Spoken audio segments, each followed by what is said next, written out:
दोस्तों टोहाना के अंदर है और बताना चाहते हैं कि सरकार लगातार विज्ञापन के माध्यम से करोड़ों रुपए खर्च करती है, पेड़ लगाओ धरती बचाओ। और भारत के प्रधानमंत्री मोदी ने एक ड्रामा किया हुआ, अपनी माँ के नाम से एक पेड़ लगाओ। लेकिन वही भारत का प्रधानमंत्री और उसकी पार्टी की सरकार हरियाणा में है। लगातार हम रिपोर्ट करते रहे हैं, अलग अलग शहरों में सैकड़ों साल पुराने पेड़ वो कटवा चुके हैं। अब टोहाना की हम बता रहे हैं कि ये ओल्ड कॉम्प्लेक्स होता था, ओल्ड कोर्ट कॉम्प्लेक्स। यहाँ पे कम से कम 150 के आसपास पेड़ होते थे जो बहुत पुराने पेड़ थे, नीम के, बड़ के, पीपल के और दूसरे पेड़ होते थे। इस सरकार ने उनको कटवा दिया है। उस दौर में कटवा दिया जब कहती है कि माँ के नाम पे एक पेड़ लगाओ। आपको भावनात्मक तौर पे अपील करेंगे, लेकिन दूसरी तरफ से पेड़ काट देंगे। जंगल काट रहे थे छत्तीसगढ़ के अंदर, वो लोग लड़ रहे हैं। लेकिन यहाँ पे टोहाना शहर के अंदर 150 पेड़ में से सिर्फ 12 पेड़ बचे हैं। वो भी तब बचे जब यहाँ के लोग आंदोलन करने पे उतरे हैं। और इनसे पर जानना चाहेंगे जो आंदोलन करने वाले जो लोग हैं कि सर आंदोलन चला हुआ है, प्रधानमंत्री मोदी कहते हैं कि माँ के नाम पे एक पेड़ लगाओ, और ये आसपास रहने वाले जो शहरी लोग हैं बदमाशी करते हैं, एक पेड़ लगाएंगे माँ के नाम से, वो जिएगा मरेगा नहीं, लेकिन घर के आगे से पेड़ कटवा देंगे, या यहाँ के पेड़ के लिए नहीं लड़ रहे। देखिए, असल में पूरे देश के अंदर एक फ्रॉड चला हुआ है और उस फ्रॉड के तहत राज सत्ताएं उसमें शामिल हैं कि पेड़ लगाओ, पेड़ बचाओ, धरती बचाओ, पानी बचाओ।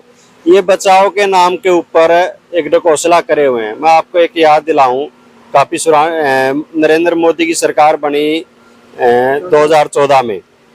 14 में सरकार बनने के बाद अपनी रेलवे लाइन जो थी पूरी हरी भरी थी। पूरी रेलवे लाइनों पर करोड़ों करोड़ पेड़ थे।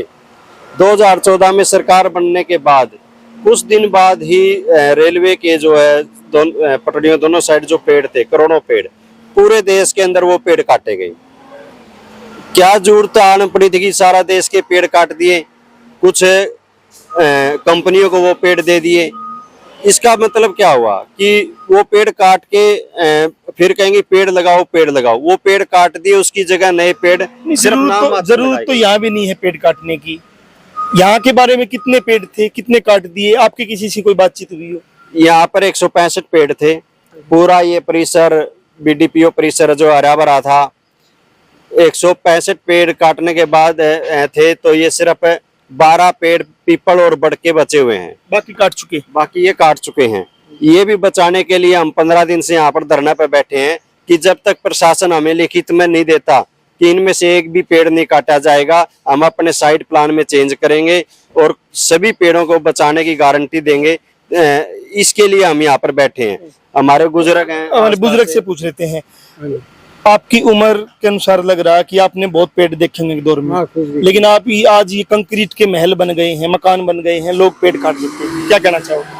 पेड़ तो जी जो नए रोड बना रहे हैं वो जितने दरख्त है वो सारे काट दिए।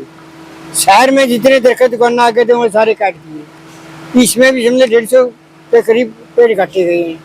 ये देख ढकोसला है जी पेड़ लगाने का। तो अगर एक बार लगा देना उनका संभालने वाला, वो जड़ो चाहे सूखो चाहे कुछ भी हो, संभाल नहीं लगाएंगे क्या जब लगे लुगे पेड़ जो तो आपकी यहाँ बात नहीं हुई? आपका यहाँ मंत्री है, बराला मंत्री रहा है सुभाष बराला, नहीं आया कोई बड़ा, आप भी नहीं आया। एक्शन आ रहा है, एक बार वो देख के चला गया, बस दिखाया में आगे पहुंचावा दरखास्त भाई पेड़ बचा, इसको साइड को बदला जावा। तो धरना कब तक चलेगा सर? धरना तो जी निश्चित काल है, जब लगेगी हमारे पे कोई आदेश नहीं आता, लिखित रूप नहीं आता, हम बैठे रहेंगे। 150 पेड़ थे, 150 पेड़ बचाने की लड़ाई में 165 थे, 12 पेड़ ही बचे हैं। तो सर 12 ही बचे हैं, क्या बचा पाओगे? क्या उम्मीद है? सर पूरी उम्मीद है। मैं दलवीर सिंह बिरहोई समाज से, गांव पिरतला से, और लगातार हम धरने पर बैठे हैं और हमारा प्रयास पूरा है कि ये जो 12 या 13 पेड़ बचे हैं जो पीपल और बड़ है, इनके लिए हमारी से जान चली जाए, यहाँ लगातार हम बैठे रहेंगे और जान देने को भी तैयार है इन पेड़ों के लिए। नहीं, आपके पास के ये मंत्री है, ये सुभाष बराला मंत्री रहे हैं, उसको नहीं बोला आपने कि पेड़ क्यों कटवा रहे हो? देखो सर, हम उनसे हम मिले ही नहीं, हम नहीं गए उनके पास मिलने के लिए कि ये पेड़, लेकिन उनके संज्ञान में है ये बात। जब अखबारों में आ रही है, सोशल मीडिया पर चल रही है और रोज धरना लग रहा है, उनके खिलाफ नारेबाजी हो रही है, तो उनको पता नहीं है सर? उनको भी पता है। सर आपका क्या कहना? तो सर टोहाना से ही हो? हाँ जी, टोहाना। शहर के अंदर लोग उस प्रकार से नहीं आ रहे। एक अच्छा होता यहाँ पार्क बन जाता, शहर के लोगों को फायदा होता, बच्चों को फायदा होता, पेड़ काटे नहीं जाते। देखो जी, मैं सेवानिवृत्त कर्मचारी संघ का ब्लॉक प्रधान हूँ और किसान मोर्चे का भारतीय किसान यूनियन घासीराम नयन का जिला सचिव हूँ। जिला सचिव होने के नाते मैं रिटायर कर्मचारी का ब्लॉक प्रधान होने के नाते मैं ये सरकार को चेताना चाहता हूँ कि पहले भी सरकार ने यहाँ 165 पेड़ों में से काफी सफाया कर दिया है, लेकिन यहाँ पे बहुत संख्या में आ रहे हैं। आपका सवाल था कि यहाँ शहर के लोग नहीं आ रहे। देखो जी, भगत सिंह तो थोड़े ही होते हैं, जो काम करने वाले हैं देश में कम होते हैं, वही देश की नैया को पार लगा देते हैं। अब जितने इन्होंने पेड़ उखाड़ लिए हैं, 165 में से कम इन्होंने जो 130-40 के आसपास उखाड़ के, और ये 15-16 जो पेड़ बचे हैं, इनके लिए हम धड़ की बाजी लगा देंगे, लेकिन इन पेड़ों को हम जाने नहीं देंगे। आप कहना है धड़ की बाजी ये लोग लगा देंगे, और इनके चेहरे देख लीजिए, ये लोग वो है कहीं ना कहीं गाँव से आते हैं, और इन पेड़ों से जो फायदा सबसे ज्यादा होना चाहिए था वो शहर के लोगों को होना चाहिए था। लेकिन शहर के लोग क्या पेड़ बचाएंगे? उनके मकान के आगे कोई पेड़ आ गया वो काट देते हैं। आप सेक्टरों के अंदर जाइए, जहाँ ग्रीनरी के लिए सेहो रिजर्व जगह होती है पेड़ों के लिए, उसको काट देते हैं। अगर ये पेड़ बचते तो टोहाना के लोगों को फायदा होता, लेकिन गाँव के लोग अलग अलग गाँव से आए हुए हैं इस टोहाना के इन पेड़ों को बचाने के लिए, तो आपको भी जरूर देखना चाहिए। हाँ जी, हाँ जी। पूर्व पंचायत मंत्री यहाँ पर देवेंद्र बबली जो विधायक है मौजूदा, वो आए थे यहाँ पर जब नींव पत्थर रखे गए, तो वो भी ऐसे देख रहे थे क्या कि इन्होंने बताया कि ये पीपल थोड़ा सा इस कोने के अंदर आ रहा है साइड प्लान में, तो देवेंद्र बबली ने इशारा करते हुए कि इस पीपल को भी कटवा दो, इसको भी साफ करवा दो। कि मान ले कि वो कह रहा है कि एक पेड़ विश्वास का टोहाने की जनता को कह रहा है कि लगाने की, और यहाँ आके आदेश देता है कि ये पीपल भी काट दो। ये पीपल लगभग 70 साल पुराना है, हमारे ये गुजरेगा इनके आन का है।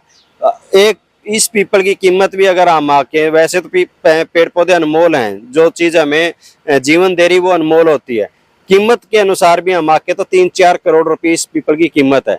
इस पीपल के जब इसको काट के छोटे छोटे टुकड़े करके पंसारी जब इसको बेचेगा, जड़ी बूटियों रूप में इसको बेचेंगे, तो 3-4 करोड़ रुपए से कम का पीपल नहीं है ये। चंडीगढ़ में आप जाओगे तो वहां आपको पेड़ के ऊपर उसकी उम्र लिखी मिलेगी, पेड़ बचाने की मुहिम रही है। और कलकत्ता हाईकोर्ट का फैसला था कि पेड़ की कीमत आकी जाए, तो कलकत्ता हाईकोर्ट के फैसले के बाद वहां कीमत आकी गई, तो कीमत करोड़ों में थी कि उसकी वो कितनी ऑक्सीजन देगा, कितना पुराना। तो सर से एक बार जान लेते, नौजवान नेता तो सर कैसे देखते हैं कि एक तरफ तो कह रही मोदी सरकार कि माँ के नाम से पेड़ लगाओ, और दूसरी तरफ पेड़ काट ली जाती है। आज सिर्फ एक दिखावे की दुनिया बन के रह गई है। बीजेपी सरकार एक ऐसा दिखावा दुनिया के सामने रच रही है कि वही सिर्फ भारत देश के लिए अच्छे रूप से आगे ले जाने के लिए, जबकि जमीनी हकीकत कुछ और है। यहाँ पर धड़ल्ले से पेड़ काटे जा रहे हैं, लोगों की कोई सुनवाई नहीं हो रही है।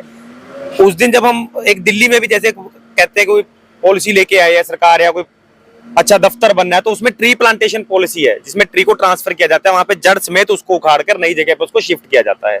तो उन्होंने उस दिन जो हमारे बलवान जी हैं या सारी हमारे जो पेड़ संघर्ष की समिति है, इन्होंने भी मीतेर जी के पास एक पॉलिसी दी, अपना पत्र दिया, मांग पत्र के, हरियाणा में भी ये पॉलिसी लाई जाए कि ट्रीज को एक जगह से दूसरी जगह पे ट्रांसफर किया जा सके। आज पेड़ों को बचाने की जरूरत है, उनके संरक्षण की जरूरत है। नया पेड़ लगाएंगे उसको फलने फूलने में 30 से 40 साल लगेंगे, और वही जो दूसरी तरफ 60-70 साल पुराने पेड़ है हम उनको काटा जा रहा है। तो ये दिखाता है कि सरकार के दांत खाने के कुछ और, दिखाने के कुछ और हैं। खाने की कुछ और दांत, दिखाने की कुछ और दांत। और हम तो हिसार में हमने देखा है कि सिर्फ लाइटें लगाने के लिए वहां के डीसी ने बड़का पीपल का, नीम का जो बहुत पुराना पेड़ था वो काट दिया। जब उससे मिलने गए तो उसने कहा कि हमारी ये मिनी सेक्रेटरीट की बिल्डिंग दिख नहीं रही थी, हमें यहाँ लाइटिंग लगानी थी। मतलब सिर्फ लाइटें और सुंदरता के लिए आपने उन प्राकृतिक सौंदर्य जो है और आपकी प्रकृति को जो बचाते हैं उन पेड़ों को काट दिया। ये आपको भी देखना है, कमेंट करके जरूर बताएं कि पेड़ जो सरकार काट रही है और एक तरफ ढकोसला कर रही, माँ के नाम का पेड़, या आपको दीवारों पे लिखा मिलेगा पेड़ ऑक्सीजन देते हैं, दीवारों पे लिखा मिलेगा पेड़ बचेंगे तो धरती बचेगी। और दीवारों पे लिखने वाले कौन है? यही नौकरशाह है, यही डीसी, एसडीएम, बीडीपीओ, यही लोग हैं जो दीवारों पे लिखवाते हैं। लेकिन और यही लोग हैं कि इन पेड़ों को काट देते हैं। जनमंच के साथ आप बने हुए थे नई अपडेट के साथ, फिर हाजिर होंगे।